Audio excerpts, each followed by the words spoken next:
We began working on the installation, and we started to look at all the possible works for the show. Some pieces we knew fell into place easily. I knew a little bit about the spaces and what could work. Just recently we were talking about how we approached a lot of the aspects of installing the exhibition that we had selected. And we found that we had to think about how Franz would have solved a problem or made a decision or instructed us as to the best way of installing and making an attempt. And it's funny because we're constantly recollecting Franz as we're doing this. It's like we're almost channeling him in the way that brings back recollections and brings back aspects of his work and his approach to the way things happen. He was very awkward about color, and he wasn't comfortable with color. And so he asked artists that he met, that he liked, if they would paint his pieces for him so that they would become colorful, but that he wouldn't have to make the decisions about making the colors on them. So you think, Franz obviously has an incredible use of colour. It's one of the main things now, right? Yes, but it took him most probably 10 years of being an artist before he learned from his own pieces that he asked artists to help him how to use color. He learned on the spot. He learned in the process.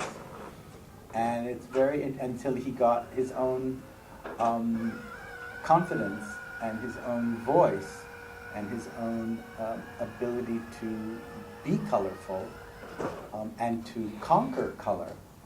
And he was very sensitive of colors. He was very sensitive. He was.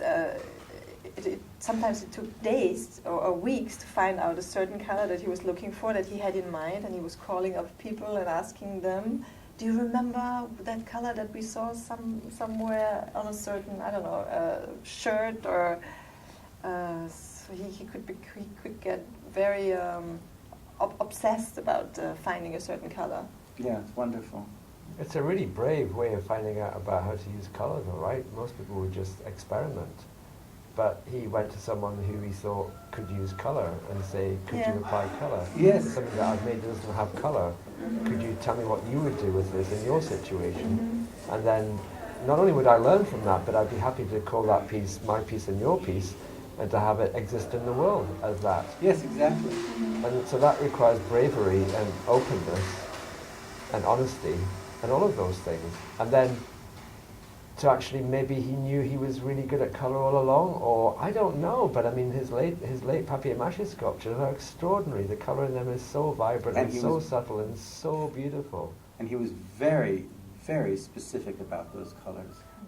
He seemed to have generated so much excitement, as you say, with younger artists that were able to look at his work and to see the possibilities of making their own work and the freedom and the permissions of the way that art could be made, because he left all the doors open and inspired a lot of potential use of materials and motifs and licenses of free will that are very, very powerful. And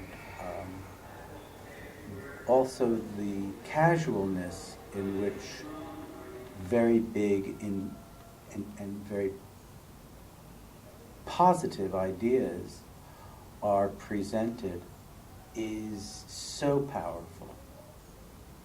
And I think that is something that we are always amazed at, how fresh the work looks and how fresh the work appears, and we are astonished that when we look at the date of its creation, it is from such an earlier time, and we think is such an earlier world, but it was the world that he was the creator of.